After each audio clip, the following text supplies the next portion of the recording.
J'espère que vous allez bien.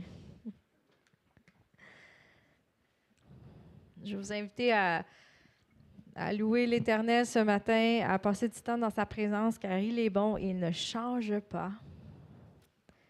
Il a des plans qui sont parfaits pour nous. Il ne les a pas oubliés, il ne les a pas abandonnés. Puis ils vont s'accomplir dans nos vies. C'est à nous de ne pas relâcher, mais de continuer puis de terminer notre course. Merci Seigneur pour tout ce que tu fais dans notre vie, dans nos vies. On t'aime, on te loue et on t'adore ce matin. Amen.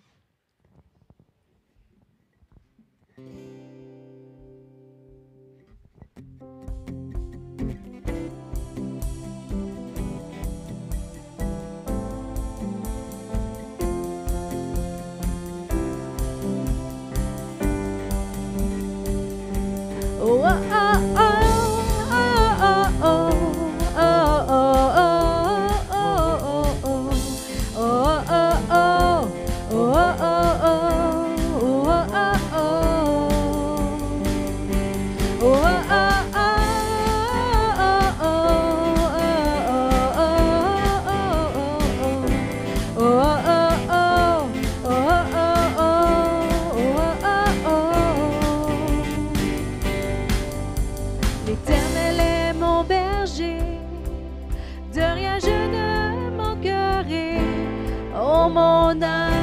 Chante mon âme, pas à pas il me conduit, au bord des eaux calmes je le suis.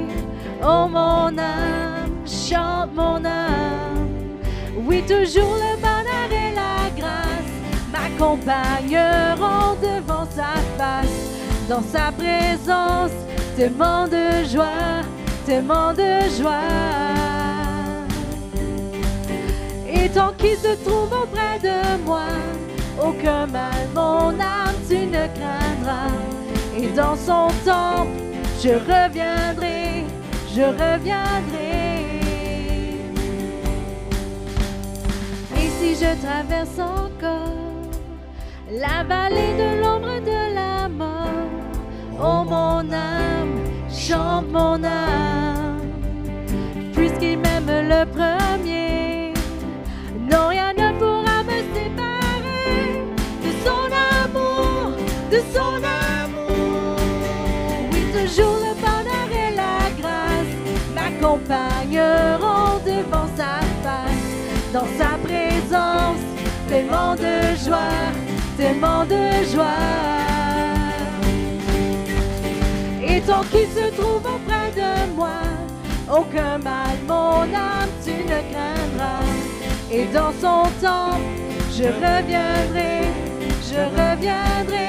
Yahweh, Yahweh, Yahweh, tu fais briller sur moi ton soleil. Yahweh, Yahweh, ta lumière chasse au loin les ténèbres. Yahweh, Yahweh, ta parole éclaire mon sentier. Yahweh, Yahweh, Yahweh. Bientôt il viendra me chercher et dans sa maison j'habiterai. Oh mon âme, chante mon âme, sans cesse jusqu'à son retour. Mon âme chante de son amour, et tous les jours.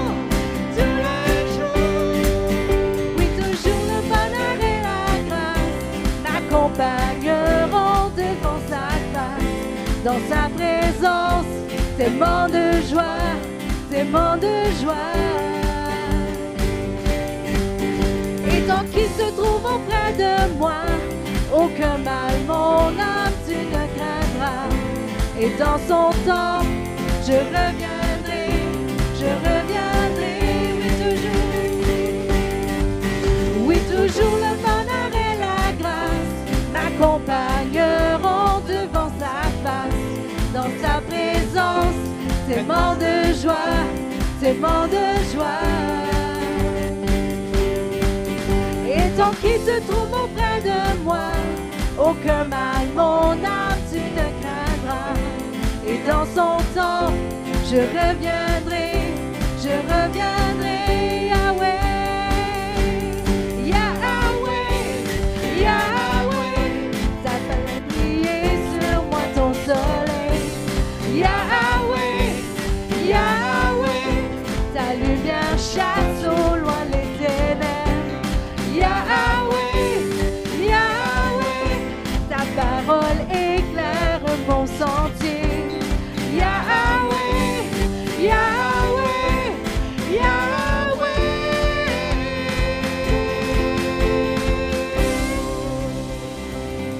Oh, merci Seigneur parce que tu es toujours avec nous. Tu nous accompagnes partout où on va. Peu importe les circonstances, tu ne nous abandonnes jamais.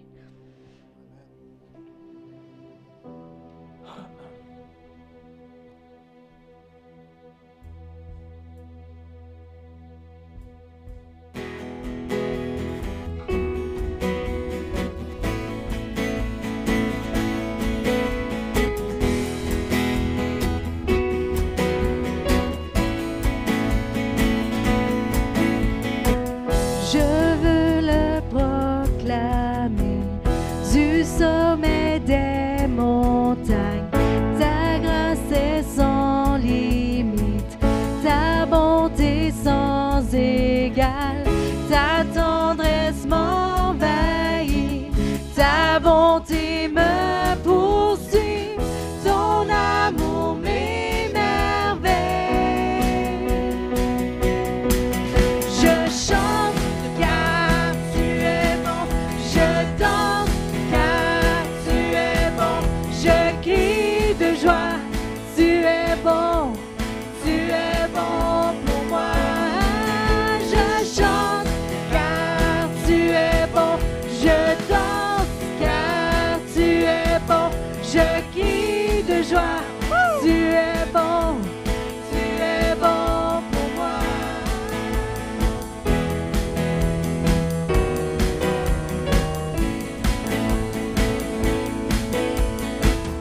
Rien dans tout l'univers ne se compare à toi.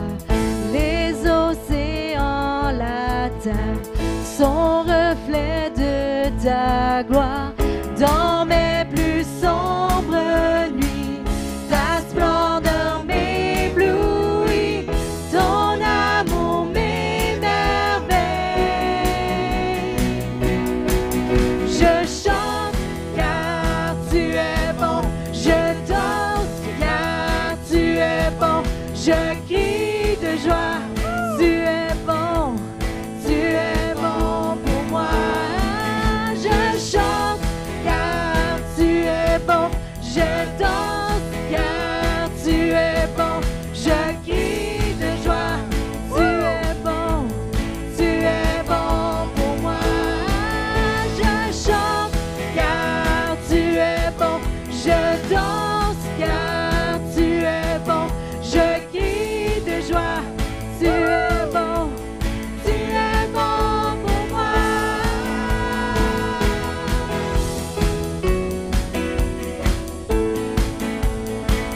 Le cri de louange, je déclarerai, tu es bon,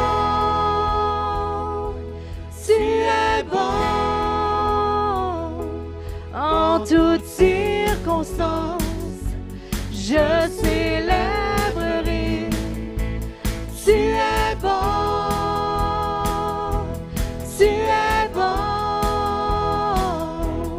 d'un cri de louange, je déclarerai, tu es bon,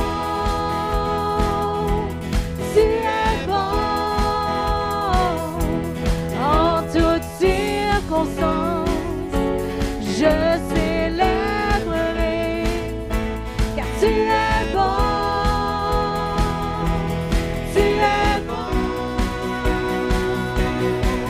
je chante car tu es bon, je danse car tu es bon, je crie de joie, tu es bon pour moi. Je chante car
Chaque jour, montre-moi tes voix, montre-moi tes voix, que je marche avec toi, montre-moi tes voix, ma confiance est le cri de mon cœur est de t'aimer plus, de vivre à toucher de ta main, plus fort chaque jour. Montre-moi tes voix, montre-moi tes voix, que je marche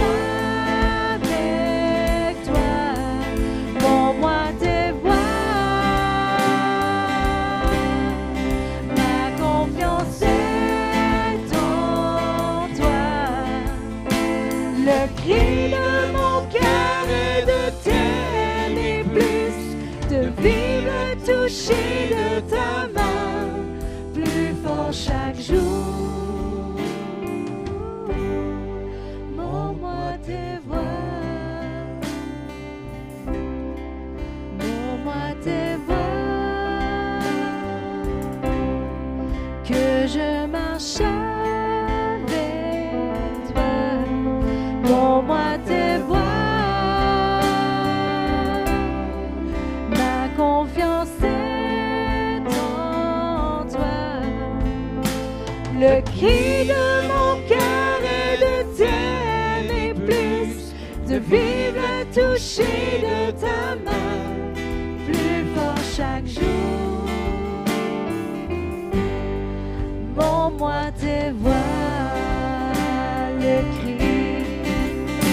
le cri de mon cœur est de t'aimer plus, de vivre touché de ta main, plus fort chaque jour. Montre-moi tes voix, plus fort chaque jour. Montre-moi tes voix.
t'adore, je t'adore.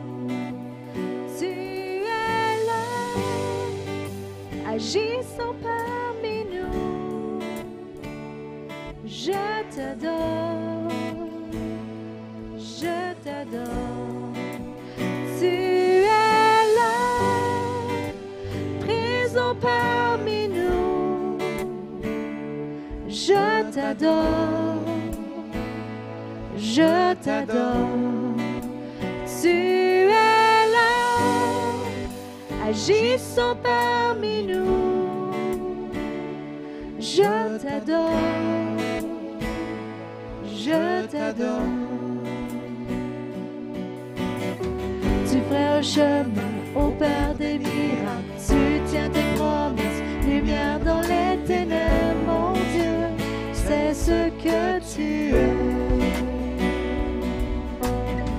Tu ferais un chemin au Père des miracles. Tu tiens tes promesses, lumière dans les ténèbres, mon Dieu, c'est ce que tu es. Tu es là, présent parmi nous. Je t'adore, je t'adore. Tu es là, tu restaures les cœurs brisés. Je t'adore, je t'adore. Tu fais un chemin au Père des miracles. Tu tiens tes promesses, lumière dans les ténèbres, mon Dieu, c'est ce que tu es. Tu fais un chemin au Père des miracles. Tu tiens tes promesses, lumière dans les ténèbres, mon Dieu, c'est ce que tu es. Tu fais un chemin au Père des miracles. Tu tiens tes promesses, lumière dans les ténèbres, mon Dieu, c'est ce que tu es. Tu fais un chemin au Père des miracles. Tu tiens tes promesses, lumière dans les ténèbres, mon Dieu, c'est ce que tu es. Tu es là, présent parmi nous. Je t'adore, je t'adore. Tu es là, transformant nos vies. Je t'adore, je t'adore. Tu fais un chemin au Père des miracles. Tu tiens tes promesses, lumière dans les ténèbres, mon Dieu, c'est ce que tu es. Tu fais un chemin au Père des miracles. Tu tiens tes promesses, lumière dans les ténèbres, mon Dieu, c'est ce que tu es. Tu fais un chemin au Père des miracles. Tu tiens tes promesses, lumière dans les ténèbres, mon Dieu, c'est ce que tu es. C'est ce que tu es. C'est ce que tu es. C'est ce que tu es. C'est ce que tu es. C'est ce que tu es. C'est ce que tu es. C'est ce que tu es.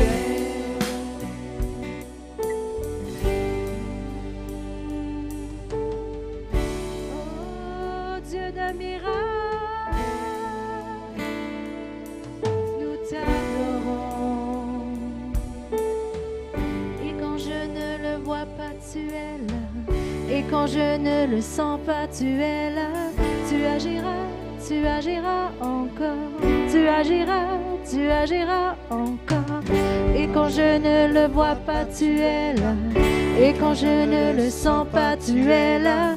Tu agiras encore. Tu agiras encore. Et quand je ne le vois pas, tu es là. Et quand je ne le sens pas, tu es là. Tu agiras encore. Tu agiras encore. Et quand je ne le vois pas, tu es là. Et quand je ne le sens pas, tu es là.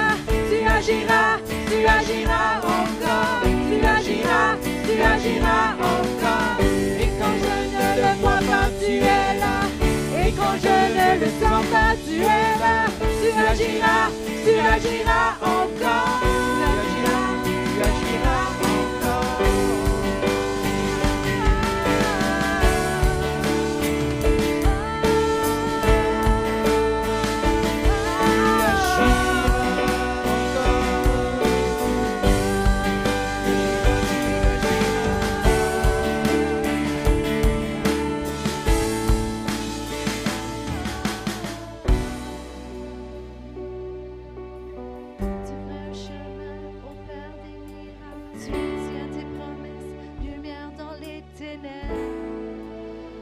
C'est ce que tu es. Tu tiens tes promesses.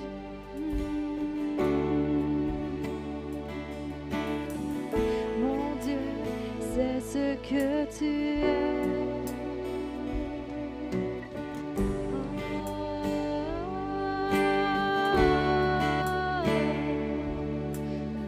Tu es le Dieu qui ouvre les mers, qui sépare les eaux.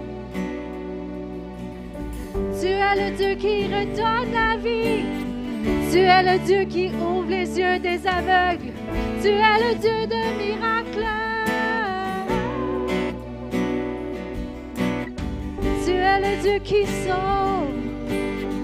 Tu es le Dieu qui aime. Plein de compassion, Seigneur, c'est ce que tu es.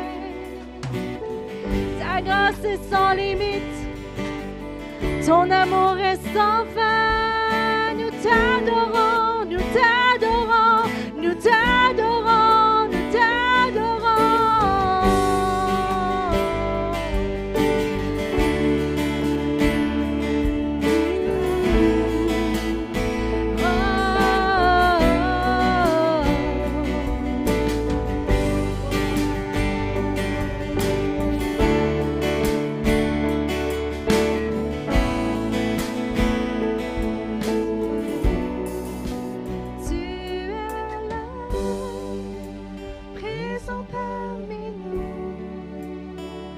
Je t'adore, je t'adore. Tu es là, agissant parmi nous. Je t'adore, je t'adore.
Je songe à l'infâme croix où Jésus fut meurtri pour moi. Je vois ses mains, ses pieds percés, mon sauveur au bois attaché.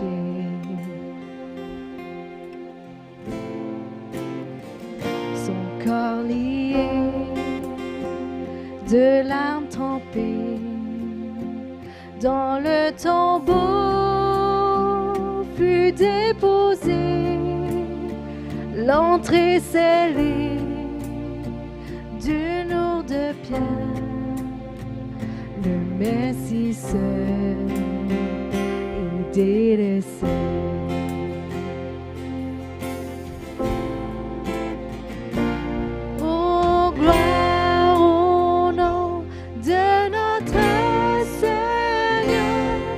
Gloire à son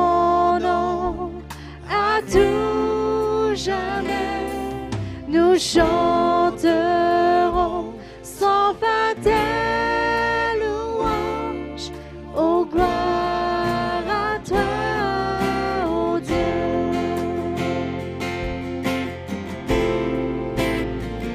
Mais au matin du troisième jour, le Fils des cieux est ressuscité. La mort n'est plus, elle est vaincue. Les anges acclament Christ notre roi.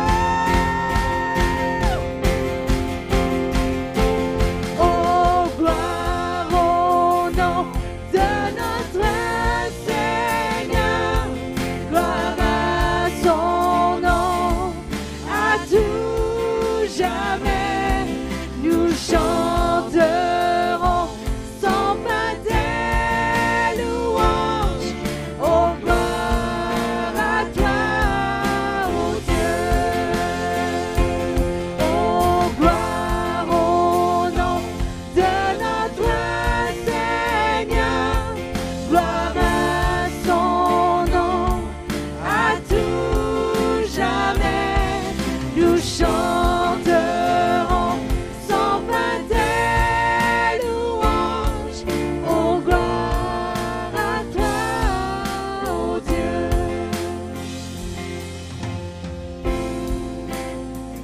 Il reviendra de blanc vêtu, percer la nuit, notre Jésus, et je serai parmi les saints, captivé par sa gloire sans fin.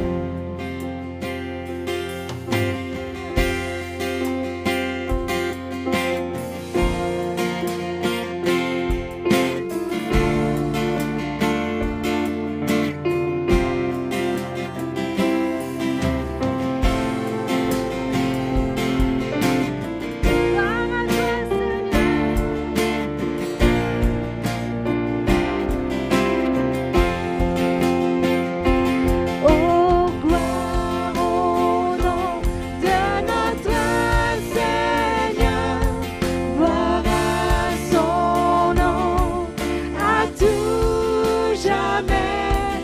Nous chanterons sans fin tes louanges.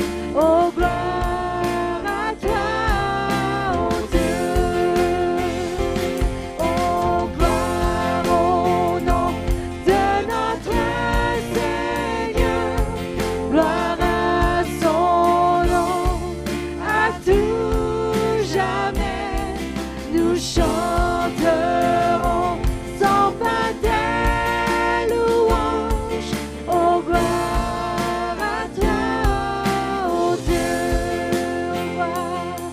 Oh, gloire au nom de notre Seigneur, gloire à son nom, à tout jamais. Nous chanterons sans fin tes louanges. Oh, gloire à toi, oh Dieu. Oh, gloire à toi, oh Dieu. Oh, gloire à toi, oh Dieu.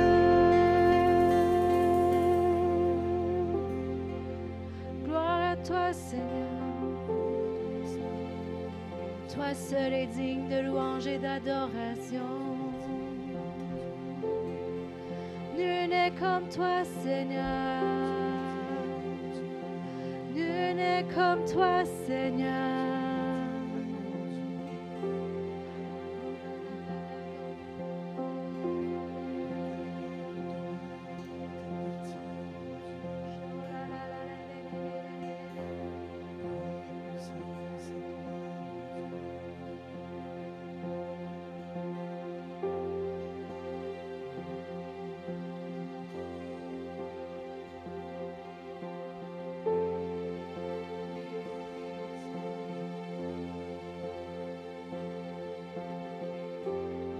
à moi, vous tous qui êtes chargés et fatigués, et je vous donnerai du repos. Venez à moi, vous tous qui êtes fatigués et chargés, et je vous donne du repos, ma paix, qui surpasse toute intelligence. Car mon joug est doux et léger.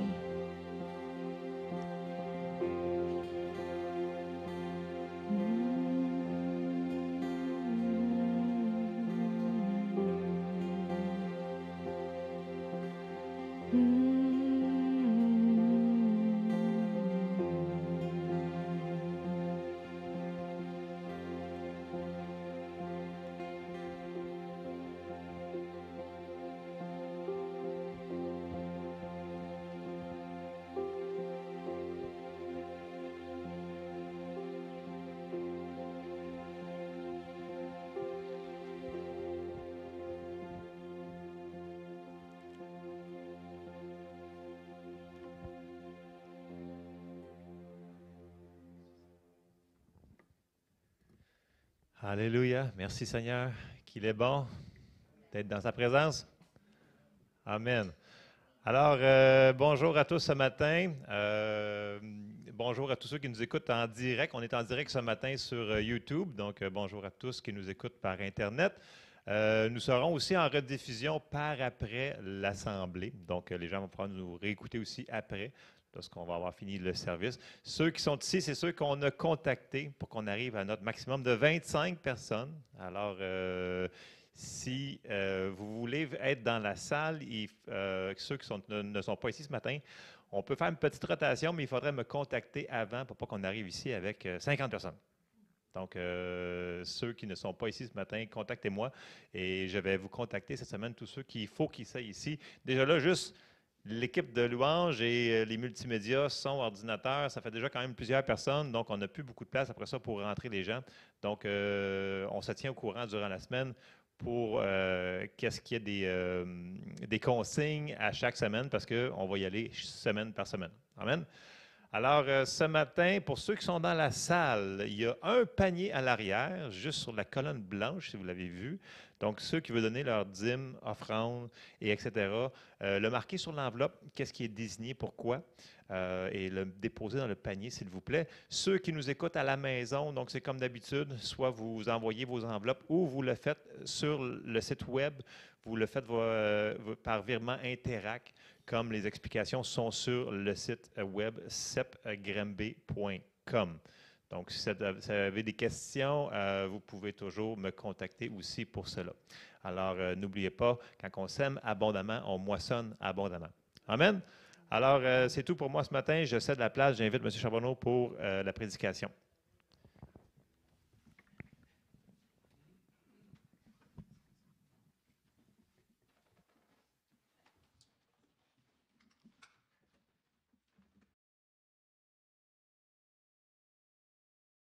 Bonjour à tous et à toutes.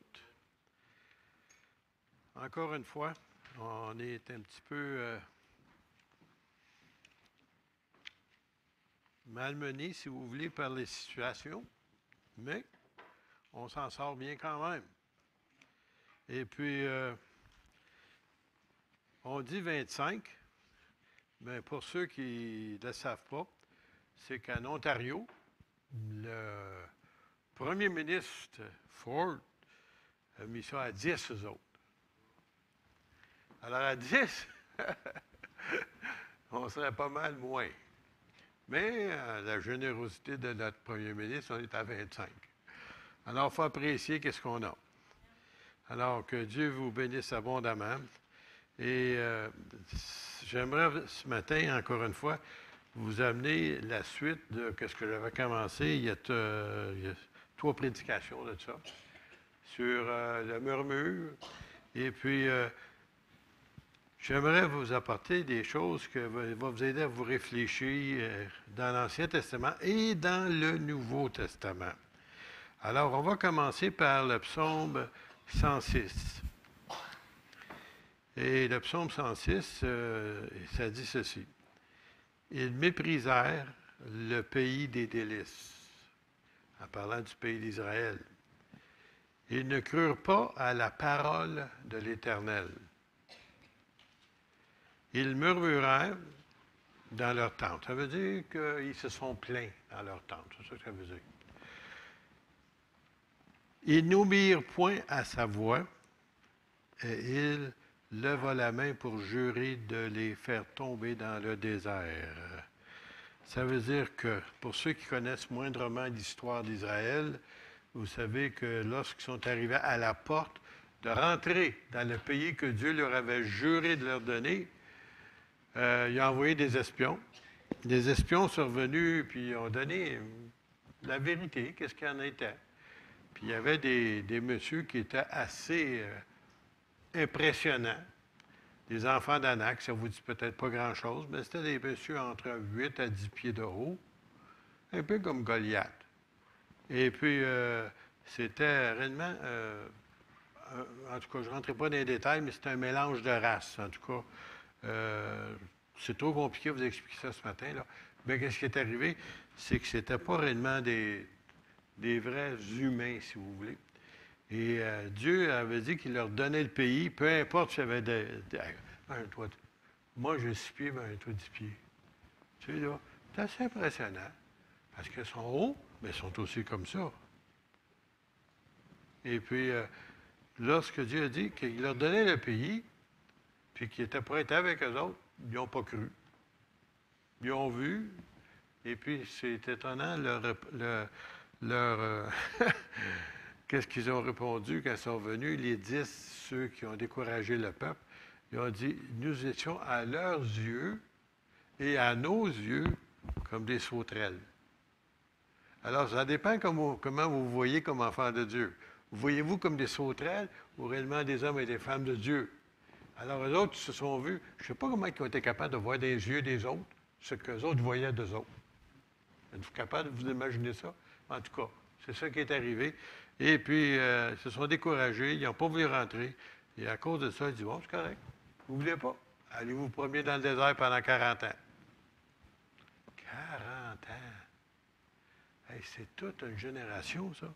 Puis pendant ces 40 ans-là, tous ceux qui ont méprisé le pays que Dieu voulait leur donner sont morts dans le désert. Et ceux qui étaient en bas de 20 ans, c'est eux autres qui ont rentré dans le pays. Alors, c'est pour ça qu'il nous dit ici là, qu'ils ont méprisé, ils ont murmuré dans leur tente, puis tout ça. Puis ils n'ont pas obéi à Dieu, puis Dieu dit, je vous le donne. Mais non, ils ne voulaient pas. Parce qu'ils pensaient, eux autres, que c'était eux qui étaient pour avoir la victoire sur ces gens-là. Et Dieu a dit, c'est lui qui était pour leur donner. Alors, quand Dieu dit qu'il va te le donner, c'est qu'il va te le donner. Même si c'est encourageant de voir la situation. Si Dieu te dit qu'il va te le donner, c'est à toi d'obéir et de faire ce qu'il te demande, et non pas ce que tu aimerais faire. Alors, je vous donne un autre verset ici dans le Nouveau Testament, cette fois-ci, 1 Corinthiens 10, qu'on l'a déjà mentionné dans le passé. Et à partir du verset 10, ne murmurez point, ou ne vous plaignez point, si vous voulez, comme murmurant, comme se plaignant quelques-uns d'eux, qui périrent par l'exterminateur. Alors, on a remarqué, je ne reviendrai pas dessus, mais il y a la semaine passée, comment différentes personnes sont décédées d'une façon plutôt extraordinaire. Vous savez, l'incinération, aujourd'hui, on connaît ça. Bien, la manière que Dieu l'a faite, ce n'était pas la bonne façon de voir l'incinération. Ou quand le feu est sorti, puis il a tout consumé les rebelles d'un coup. Et puis, c'était instantané. Alors ici, ces choses sont arrivées pour servir d'exemple, et elles ont été écrites pour notre instruction, à nous qui sommes parvenus à la fin des siècles. Alors, quand c'est écrit, ça, là, imaginez-vous, ça fait 2000 ans. Puis il se dit à la fin des siècles. Alors, on a 2000 ans déjà plus loin. Je crois qu'on approche pas mal la fin des siècles. Ainsi donc, que celui qui croit d'être debout prenne garde de tomber. Ça veut dire, des fois, je ne sais pas si vous êtes comme moi, mais des fois, ça peut arriver qu'on se pense meilleur, plus spirituel que les autres. On pense qu'on sait tout. Moi, je me souviens que lorsque j'ai sorti de l'Institut biblique, lorsque, vous savez, on étudiait la parole à tous les jours, et puis, à un moment donné, on pense qu'on connaît la parole. Mais je m'aperçois qu'à l'âge que j'ai rendu, je ne la connais pas encore. Parce qu'à chaque fois que je rouvre, j'en apprends de nouvelles choses. C'est inépuisable, ce livre-là. Et puis, à un moment donné, comme je pensais que je savais tout, puis que le Seigneur nous a appelés après ça dans le ministère, moi et mon épouse, on commençait à être découragés. Pourquoi? Parce qu'on réalisait qu'on ne savait rien. Tu comprends ça? 3 ans d'études bibliques, tu sors de là, puis tu penses que tu ne sais rien. Pourquoi? Parce que tu es conscient qu'il y a beaucoup encore à apprendre. Puis là, maintenant, tu as du monde devant toi qui pense que tu sais tout. Vous n'avez pas compris. Dans l'Église, les gens pensent que les pasteurs ou les serviteurs de Dieu savent tout. Non, on ne sait pas tout. Nous autres aussi, on apprend en s'en allant. On apprend la base, mais on apprend en s'en allant aussi par expérience. Alors ici, c'est pourquoi, là, je vais aller maintenant dans l'Ancien Testament pour commencer. Deutéronome, chapitre 4. C'est le livre que Moïse a écrit. Et au verset 23, il dit « Veillez sur vous, à ne point mettre en oubli l'alliance de l'Éternel. » Ou bien, regardez, c'est une alliance, pas un contrat, c'est une alliance, OK? Et tu dis, veillez sur vous. Veillez. Oh, moi, je pensais qu'il fallait veiller sur les autres. Oui, ça, c'est vrai aussi, là. Mais là, ici, il parle sur les enfants d'Israël. Il veille sur vous, afin de ne pas mettre en oubli l'alliance que l'Éternel, votre Dieu, a traitée avec vous. Et de ne point faire des manches taillées, parce qu'eux autres, ils se faisaient des idoles à ce temps-là, des représentations quelconques que l'Éternel, ton Dieu, t'ait défendu. Alors, Dieu leur a dit ça, puis j'aimerais vous dire qu'ils ont désobéi souvent. Et puis, je ne rentrerai pas dans les détails, là, mais verset 24 dit « Car l'Éternel, ton Dieu, est un feu dévorant, un Dieu jaloux. » Ah, il y a quelqu'un, je ne sais pas si vous vous souvenez, ou vous connaissez, il y en a ici qui savent ce nom-là, je vais mentionner, Oprah Winfrey. C'est une baptiste du Sud, elle était fière de l'être. Puis à un moment donné, elle a entendu son pasteur, je ne sais pas quelle église, c'est la baptiste du Sud, je crois. Il disait que Dieu est un Dieu jaloux. Ah, elle était fâchée de savoir ça. Elle a dit, Dieu ne peut pas être jaloux. Puis là, elle a viré son capot de bord, puis elle a dit, puis là, aujourd'hui, dans le nouvel âge. Alors, elle n'a pas saisi la pensée de Dieu, que Dieu, oui, on lui appartient, mais il ne veut pas nous partager avec d'autres. Elle n'a pas saisi. C'est pareil comme votre femme, là, elle vous aime, ou votre mari, mais pas au point de vous partager. Ça s'en vient. OK. Bon. Alors, c'est de cette façon-là que Dieu est jaloux. Il dit, mon peuple m'appartient. C'est pas pour des idoles, puis des démons, puis des mauvais esprits, puis des nouvel âge. Il m'appartient. Et c'est pour ça que Dieu il est jaloux dans ce sens-là. C'est qu'il nous a sauvés, il a fait de nous ses enfants, puis il ne veut pas nous partager. Dans ce sens-là. Mais il dit ici, car l'Éternel, puis là, il a dit ça dans l'Ancien Testament, est un feu dévorant. Puis, souvenez-vous d'Israël, dans le désert, lorsque Moïse est monté sur la montagne, puis il voyait la montagne en feu, puis pas seulement en feu, elle tremblait. Et puis après ça, à plusieurs reprises, quand Dieu descendait à la tente d'assignation, c'est-à-dire la tente de l'assemblée, de la rencontre, la façon qu'il voyait que Dieu était là au milieu d'eux autres, souvent, la flamme descendait. Puis quand la flamme descendait, ça voulait dire que Dieu était pour dire quelque chose, puis c'était important. Alors, le peuple d'Israël savait c'était quoi un feu dévorant. Et puis, comme on avait il y a quelques semaines, le groupe de Corée et sa troupe, les autres, ils l'ont pris à leur dépens, que Dieu est un feu dévorant. Ils ont été dévorés par un feu de la part de Dieu. On va sauter maintenant au 9e chapitre et au verset 1 à 3. Là, je dit, je prendrai le Nouveau Testament, mais ce n'est pas tout de suite, tout à l'heure. Il dit, écoute Israël, tu vas aujourd'hui passer le Jourdain, parce que c'est pour rentrer dans le pays d'Israël aujourd'hui, il fallait traverser le Jourdain, la rivière, pour te rendre maître des nations plus grandes et plus puissantes que toi. Des villes grandes et fortifiées jusqu'au ciel. Et là, imaginez-vous, quand ils ont vu la ville de Jéricho, c'était une ville immense avec des murailles tellement larges et aussi hauts. Alors, lorsqu'on vit ça, c'était plutôt impressionnant. Mais Dieu leur avait déjà dit, d'un peuple grand et de haute taille, les enfants d'Anak, les géants, que tu connais, dont tu as entendu dire, oui, qui pourra tenir compte des enfants d'Anak? Parce que tout le monde avait peur de ces géants-là. Sache, là, écoutez bien ça, le verset 3. Sache aujourd'hui que l'Éternel, ton Dieu, marchera lui-même devant toi. C'est facile, ça? Hein? Quand Dieu est en avant, tu ne peux pas perdre, tu ne peux pas être vaincu, c'est impossible. Et Dieu leur dit, sache maintenant que Dieu va marcher lui-même devant toi comme un feu dévorant. Ça vient encore une fois, le feu dévorant. C'est lui qui les détruira, qui les humiliera devant toi. Tu les chasseras, tu les feras périr promptement comme l'Éternel te l'a dit. Alors ça, c'était la promesse de Dieu avant de rentrer. Alors imaginez-vous, quand tu sais que si tu avances, tu as déjà la victoire. Peu importe tes armes de guerre. Peut-être qu'il y a des gens qui avaient entendu dernièrement, ou il y a quelques années, peut-être en Israël, quand la bande de Gaza, ils envoyaient des roquettes à tous les jours. Là. Des roquettes, vous savez ce que c'est, hein? Des roquettes, c'est une bombe volante qui aboutit chez vous dans ta cour. Tu sais? Ça fait du dommage. Puis c'est eux autres, les Arabes, les musulmans, qui ont dit, ils ont un Dieu qui travaille pour eux autres. Pourquoi est-ce qu'on dit ça? Parce que lorsqu'ils lançaient la roquette, tout à coup, la roquette tombait dans la mer. Elle tombait dans le désert. Écoute, il envoie une roquette qui est supposée aller comme ça, puis tout à coup, elle s'en va comme ça. C'est pareil comme si l'archange Michel était là.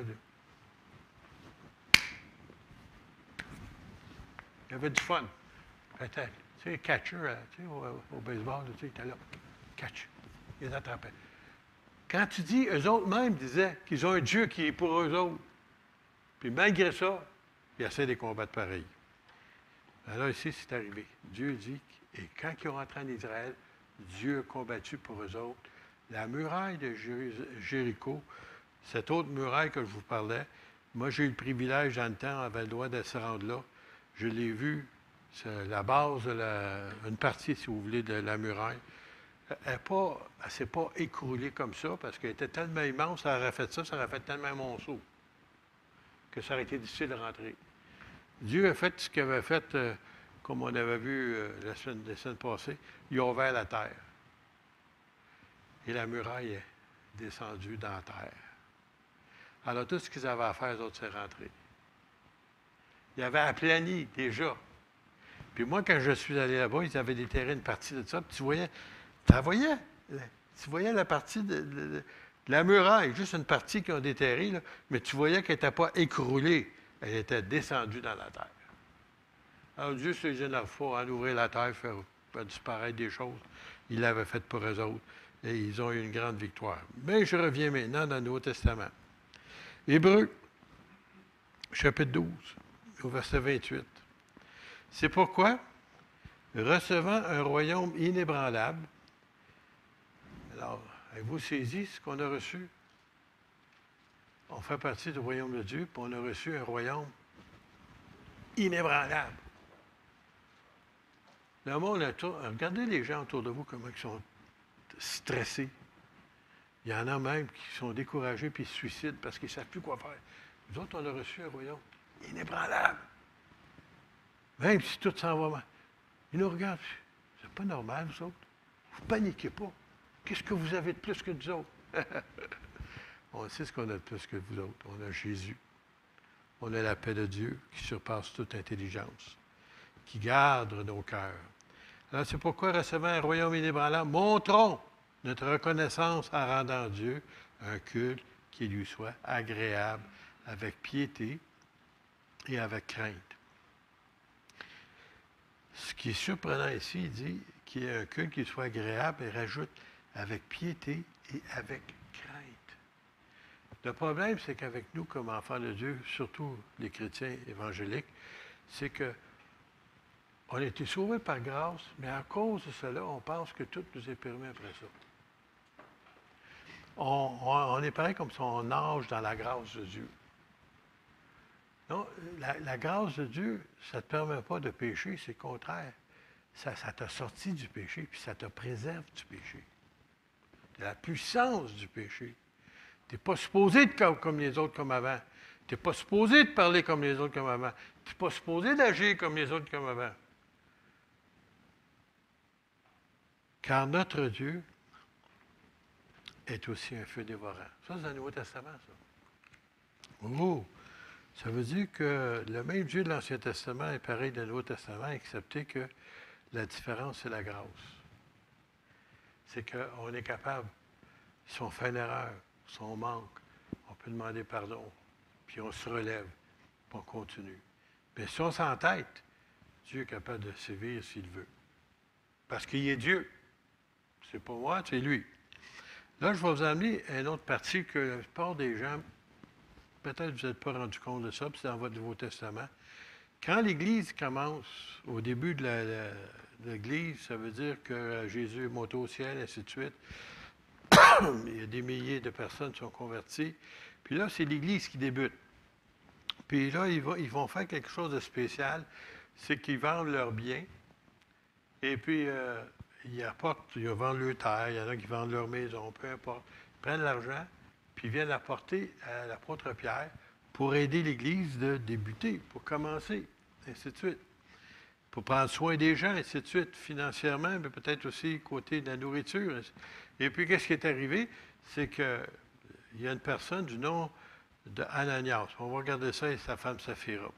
Puis eux autres, c'est qu'ils ont vendu une propriété. Et puis, ça paraît bien, vous savez, des fois, ce que le monde va dire de nous autres. Tu sais.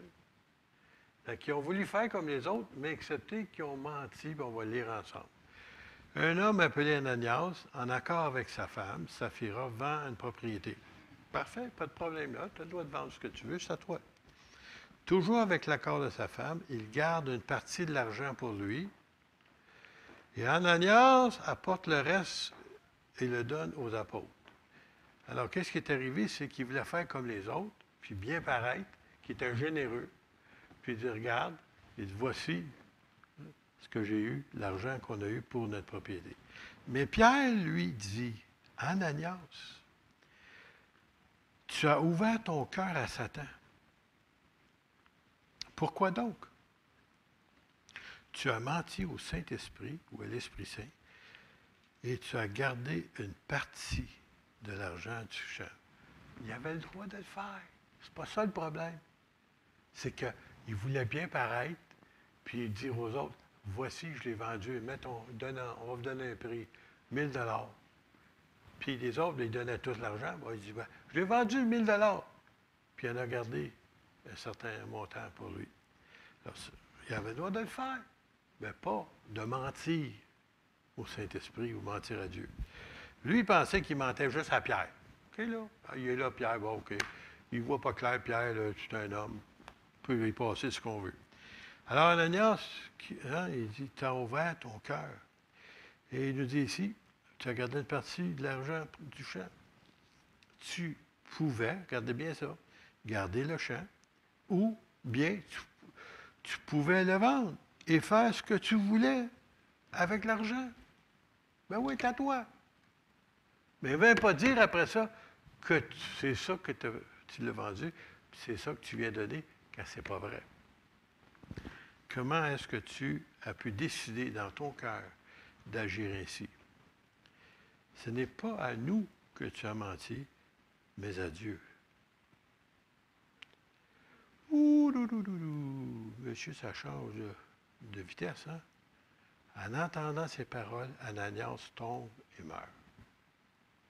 Dans le Nouveau Testament, ça, sous la grâce de Dieu, voyons donc, il est donc bien sévère, Dieu. Il y a une raison pour laquelle il l'a fait. Premièrement, c'est vrai qu'il a menti au Saint-Esprit, mais ce n'est pas ça ici qu'est-ce qui est plus grave. C'est que les chrétiens ou les nouveaux chrétiens, les Juifs qui étaient là, qui étaient chrétiens, ils pensaient qu'ils pouvaient en passer une petite vite au Seigneur comme les Juifs font des fois. Vous savez ce que c'est, hein? Tu t'en fais croche. Personne ne va le savoir. Il veille, lui. Il voit. Il a les yeux ouverts. En entendant ces paroles, Ananias tombe et meurt. Tous ceux qui apprennent cela ont eu très peur. Ils ont eu très peur. Imaginez-vous si ça arrivait ici au sein de l'Assemblée. Quelqu'un se lève et dit une affaire, là, pouf, il meurt. Ah! Tout le monde, là, comment ça va être? Oh, c'est sérieux, tu sais-tu, servir Dieu? C'est pas juste jouer à l'Église. C'est pas juste on est allé à l'Assemblée. Hey, Dieu voit tout. Il n'y a rien de caché. Alors, Dieu commençait une nouvelle ère, si vous voulez, avec l'Église, puis il voulait leur montrer que c'était sérieux. Puis il ne leur laissait pas passer. Les jeunes gens vinrent envelopper le corps et l'emportèrent pour l'enterrer. À peu près 3 heures plus tard, la femme d'Ananias arrive et elle ne sait pas ce qui s'est passé. Pierre lui demande, « Dis-moi, est-ce que vous avez vendu le champ pour cette somme-là? » Elle répondit, « Oui, pour cette somme-là. » Alors Pierre lui dit, « Comment est-ce que toi et ton mari, vous avez pu décider, ça veut dire ensemble, décider de provoquer l'Esprit du Seigneur? Écoute, ceux qui viennent d'enterrer ton mari sont là à la porte. Ils vont t'emporter toi aussi. Et au même moment, la femme tombe aux pieds de l'apôtre et elle meurt. Les jeunes gens entrèrent et ils voient qu'elle est morte. Ils l'emportèrent et l'enterrèrent auprès de son mari. Verset 11, c'est bien important ça. Toute l'Église et tous ceux qui l'apprirent et ceux de ce qui s'était passé ont quoi? Très peur. Oh, on ne peut pas jouer à l'Église. On ne peut pas jouer comme le peuple d'Israël s'amusait à s'entêter contre Dieu. Dieu voit tout. Et il a commencé la nouvelle dispensation de l'Église, si vous voulez, de cette façon-là. Alors, j'aimerais vous dire que les premiers chrétiens, puis si vous suivez les autres versets, je ne l'ai pas remarqué ici, mais les autres versets à la suite de ça, à cause de la crainte de Dieu qui s'est emparé de l'Église, il s'est fait beaucoup de miracles et de prodiges après ça. Les gens étaient guéris, il y avait toutes sortes de choses qui se passaient. Mais Dieu ne pouvait pas permettre que l'Église commence avec des mensonges. Et il a frappé durement. Et ça, c'est dans le Nouveau Testament. Alors, il y a un autre verset qui, je me souviens, mon père m'avait déjà mentionné, je ne l'ai jamais oublié. On ne se moque pas de Dieu. On ne se moque pas de Dieu. Ce qu'un homme a semé, il va moissonner. Ça veut dire qu'il va récolter. Bon, je vais vous apporter un autre verset dans le Nouveau Testament. Dans les Philippiens, au chapitre 2. Ainsi, mes bien-aimés, comme vous avez toujours obéi. Ah, c'est-tu beau, ça? Hein? J'ai-tu ouvert mon micro, moi, là? Je me demande, moi, là, des fois. OK, c'est bon. Regardez bien ça. Vous avez toujours obéi. Avez-vous toujours obéi? M'y accule pas. Je ne cherche pas par ailleurs. Tu sais. Pas toujours obéi. Hein? Depuis qu'on est chrétien. Ainsi, mes bien-aimés, comme vous avez toujours obéi, travaillez à votre salut. Ça veut dire améliorez-vous. Tu vois qu'il y a des choses à changer dans ta vie? Change-les. Ah, ben si tu veux, c'est de mauvais caractère. Je suis explosif. Puis il y avait un prédicateur qui disait ça, puis il disait, mon père était comme ça, mon grand-père était comme ça. Puis il dit, moi, je suis pareil. Bon, là, il dit, non, je ne suis pas obligé d'être comme ça. Il a demandé au Seigneur la délivrance, puis il s'est rechangé son système explosif. Il est devenu un homme qui est capable de parler puis sans se mettre en colère. Arrêtez vos excuses. Demandez de l'aide. Elle est disponible. Alors, il dit, comme vous avez toujours obéi, travaillez à votre salut. Hein? Essayez de vous améliorer. Quand vous connaissez quelque chose, essayez de changer pour plaire au Seigneur. Avec crainte et tremblement, non seulement comme après ma présence, l'apôtre Paul disait ça, mais bien plus encore maintenant que je suis absent. Car c'est Dieu qui produit en vous le vouloir et le faire selon son bon plaisir. En d'autres mots, c'est Dieu qui t'amène à vouloir changer. Puis il va t'aider à arriver à ça. Il y en a des gens que j'ai connus, moi, là, qui étaient réellement très mauvais caractère. Honnêtement, très, très, très mauvais caractère. Puis après la conversion, les gens qui les connaissaient, ils disent, ils ont donc bien changé. C'est le Seigneur qui fait le changement. Mais aussi, il faut que tu t'aides, hein? Il faut que tu veuilles changer. Alors, ici, il dit, faites toutes choses sans murmure et hésitation. Ouh, c'est difficile, cela, hein? Afin que vous soyez irréprochables et purs, des enfants de Dieu irrépréhensibles au milieu d'une génération perverse et corrompue, parmi lesquels vous brillez comme des flambeaux dans le monde, portant la parole de vie.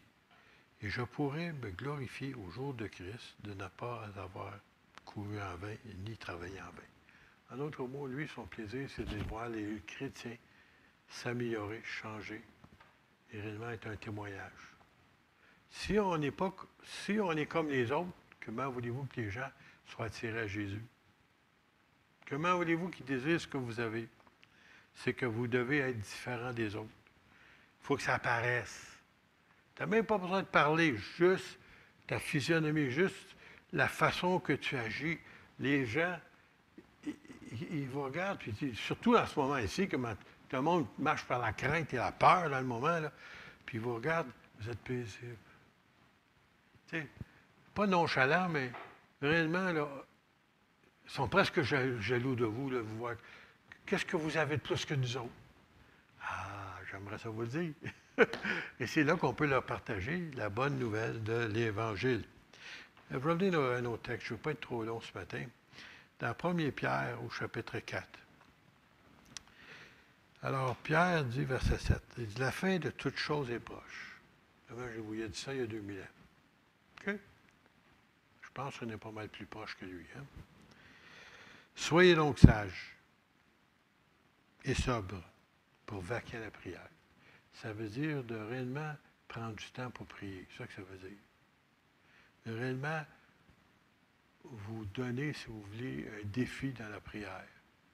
Et puis, vous allez vous approcher davantage du Seigneur. Avant tout, avant tout, ayez les uns pour les autres une ardente charité. Qu'est-ce que ça veut dire quoi? Un ardent amour, l'amour de Dieu. Charité vient de l'amour de Dieu. Okay? Alors, le Seigneur veut que vous ayez ça. Vous ayez, premièrement, avant tout, là, qu'on ait une ardente charité, car la charité ou l'amour couvre une multitude de péchés. Ça veut dire qu'on est prêt à pardonner facilement. Ça veut dire.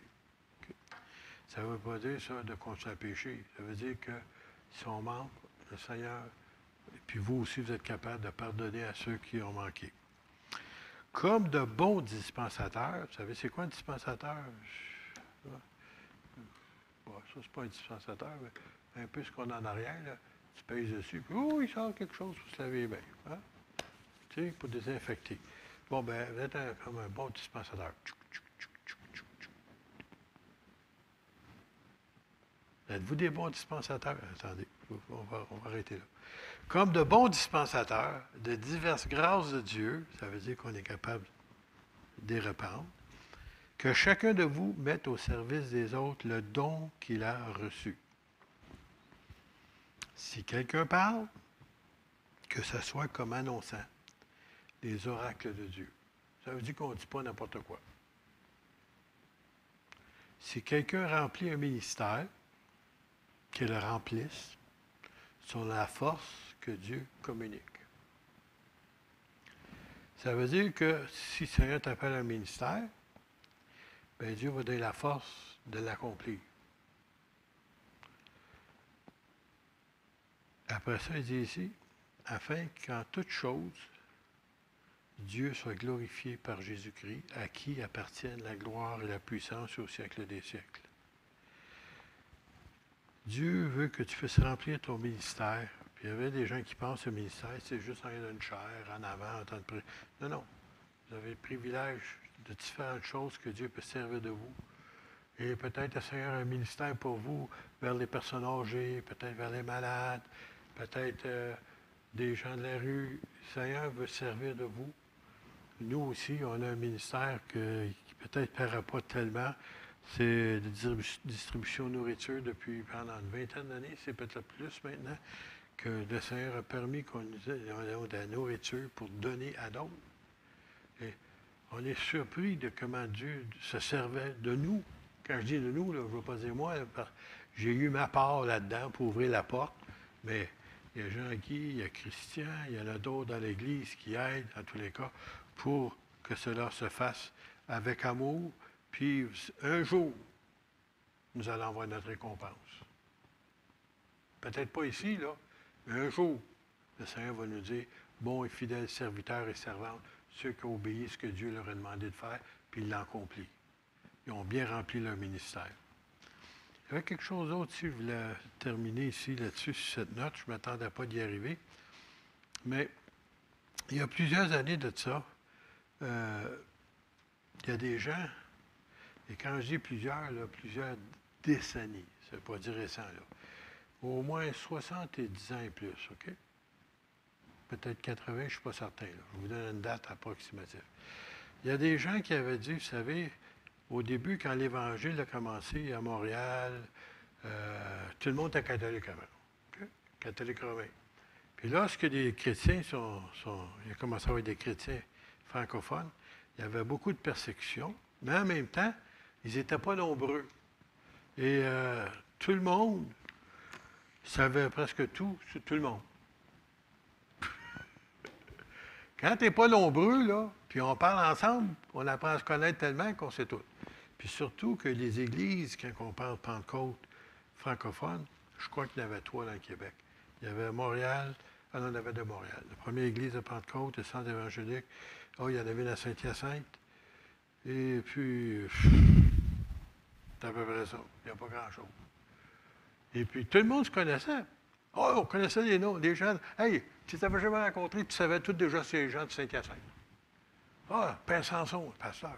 Ah oui, puis là, il mentionnait les noms des gens de la famille un tel, puis la famille rien d'autre, puis la famille ici, puis la famille... Tout le monde se connaissait, hein? Diane Afasinko, oui. C'est vrai, hein? Puis ça, c'est nos aînés dans le Seigneur ici. Puis ces gens-là, tu mentionnais le nom. Ah oui, c'est ça, c'est ça. Et puis, j'aimerais vous dire que avec ça, ce qui arrive, il devient de la familiarité. Puis là, on ne se mêle pas de nos affaires. Puis on a toujours un petit bout de choses à dire aux ces gens-là. Puis des fois, on raconte des choses. Et qu'est-ce qui devient? C'est des murmures, mais pas seulement des murmures, ça devient des calomnies. Et puis, il y a des gens qui avaient dit des choses sur ma famille. Je n'étais même pas au monde dans le temps. Ça vous montre comment loin que c'est, là. Et puis, c'est mon père qui m'avait raconté ça, puis ma soeur aussi. Et puis, à cause de ça, bien, tu ne peux pas changer d'église, il n'y en a pas d'autre. Il est resté à la maison. Tu es blessé dans la maison du Seigneur. Et puis, pendant longtemps. Et puis, à un moment donné, quand moi, je suis venu au Seigneur, bien, le Seigneur m'a permis de les ramener. Je partais avec ma voiture le matin toute seule pour aller à l'église. À un moment donné, ma mère a monté à bord. C'est tout. Après ça, il y avait d'autres jeunes hommes chez nous, qui autres ici. Puis après ça, mon père, puis ma soeur. Puis finalement, la famille est revenue. Mais, là, maintenant, on était plus nombreux. Mais quand même, les calomnies, ça se répétait de l'un à l'autre, de génération en génération. Ça vous montre comment la méchanceté peut être là dans le cœur de l'homme, même si on est chrétien.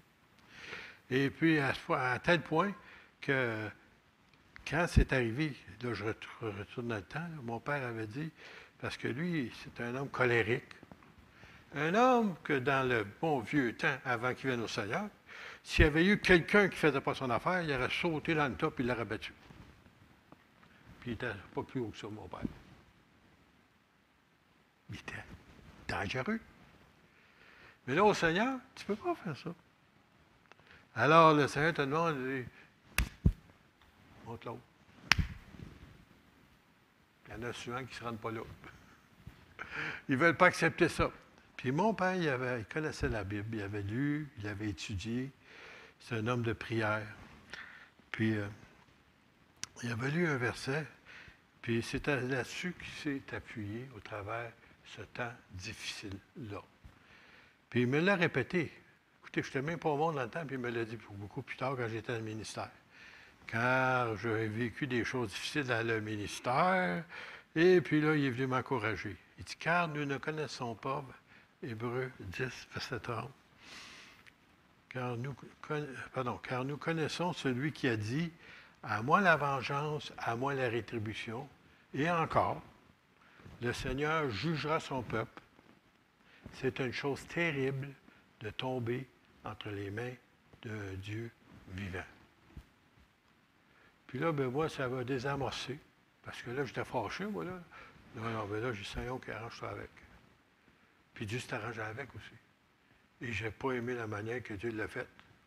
Parce que c'est pas moi qui l'ai faite. Puis ces gens-là, ils ont tous retourné dans le monde. Ils sont tous divorcés. Ils ont tous perdu leur ministère, parce que Dieu les appelait au ministère. Ils ont tout perdu ça. Tout simplement parce qu'ils n'ont pas voulu se repentir. Dieu dit, c'est une chose terrible de tomber entre les mains de Dieu. Oh, il dit, on vient de lire, quand nous connaissons celui qui l'a... Il a dit quoi? Qui a dit ça? On va aller dans Deutéronome 32, 35. C'est Dieu qui avait dit au peuple d'Israël, à moi la vengeance et à moi la rétribution. Quand leur pied chancellera, quand le jour du malheur est proche, et ce qui les attend ne tardera pas. Alors, en d'autres mots, ce que dans Hébreu nous est répété, c'est ce que Dieu avait déjà dit dans l'Ancien Testament, mais c'est aussi valide dans le Nouveau Testament. Parce que, ce que je vous disais tout à l'heure, les gens qui avaient compté ou raconté sur ces calomnies ou ces choses-là, j'ai eu connaissance des affaires, là, imaginez-vous, ça fait 70, 80 ans. Ces familles-là, ces gens-là qui ont fait ça, qui ont répandu ça, toutes les choses qu'ils ont dit, leur est arrivé et même pire. Mon père ne s'est pas défendu. Dieu dit, à moi la vengeance, à moi la rétribution. Ce n'est pas l'Ancien Testament, ça, là. C'est au Québec, à Montréal. Dieu s'est arrangé avec, puis la même chose leur est arrivée et même pire. Alors, on ne niaise pas avec Dieu. Dieu n'est pas sourd. Comme j'avais dit le premier verset, il attendait ce qu'il disait dans leur tente. Bon, nous, on n'a pas des tentes, on a des maisons. Mais ça ne change rien, il entend tout pareil. Il voit tout, puis il entend tout. Alors, c'est pour ça, honnêtement, Seigneur, garde-nous, garde-moi de ne pas tomber dans ce panneau-là aussi. Que je murmure, je me plains, parce que c'est tellement facile de faire ça. Tu sais, là, oh, il pleut aujourd'hui, oh, regardons ça, oh, c'est un jour des plates, je viens de me plaindre. Je me souviens, les enfants, chez nous, quand ils grandissaient, il pleuvait. Oh, les enfants étaient découragés. Tu sais, on va prier. Seigneur, merci pour la pluie, Seigneur, tu nous donnes une permission pour avoir une belle récolte. Des fruits, des légumes, et ainsi de suite. Dieu, tu nous bénis, Seigneur. Merci pour la pluie. L'enfant, merci pour la pluie. Les autres, les empêchaient d'aller jouer dehors. Ils ne comprenaient pas. Une tempête de neige. Merci, Seigneur, pour la tempête. Hein? Tu sais, rendez grâce à Dieu pour toutes choses. Puis, qu'est-ce qui arrive? C'est qu'il change l'événement qui est négatif en positif. Comment est-ce qu'il le fait? Je ne sais pas. Mais ce n'est pas important. Qu'est-ce qui est important, c'est qu'il l'a fait. Alors, apprenons à ne pas être comme le peuple d'Israël qui, malheureusement, ils ont payé très cher. Et puis, on s'aperçoit que dans le Nouveau Testament, Ananias et Saphira, ils ont payé cher aussi. Et puis, ils pensaient, eux autres, de mentir, puis ça passerait. Mais ça n'a pas passé. Parce que Dieu l'a vu, Dieu l'a entendu, et Dieu voit les cœurs. Pas seulement, il entend ce que tu dis, il connaît ton cœur. Peut-être il bougonne en avant. Personne ne sait. Mais lui, il l'a entendu. Il entend tout. Et merci Seigneur qu'il nous pardonne aussi nos bêtises et qu'on puisse continuer à le servir avec joie. Alors, sans plus tarder, on va se lever. On va terminer par la prière. On va rendre grâce à Dieu pour le privilège que nous avons d'être ses enfants. Seigneur, merci que ces choses nous ont été écrites pour nous servir d'exemple. Seigneur, aide-nous de ne pas nous faire prendre comme eux aussi se sont fait prendre, ou même les chrétiens du Nouveau Testament aussi, Seigneur. Seigneur, tu nous as choisis pour être des lumières, des flambeaux dans ce monde de ténèbres. Seigneur, que nous puissions briller par notre attitude, par nos paroles, Seigneur, par nos agissements, que le monde sache que nous sommes différents et que nous t'appartenons. Seigneur, bénis ton peuple. Seigneur, étends ta bonne main de guérison pour ceux qui nous écoutent, Seigneur, en ce moment. Seigneur, par la télévision, Seigneur, ou le courriel, Seigneur, ou par le système informatique. Seigneur, je te prie, Seigneur, tu les connais. Étends ta main maintenant sur eux, quelle que soit leur maladie ou leurs symptômes ou leur mal. Seigneur, tu es l'Éternel qui nous guérit de toutes nos maladies. Seigneur, pose ta main maintenant sur eux, sur elles, et Seigneur, que la gloire te revienne. Amen. Amen. Soyez bénis.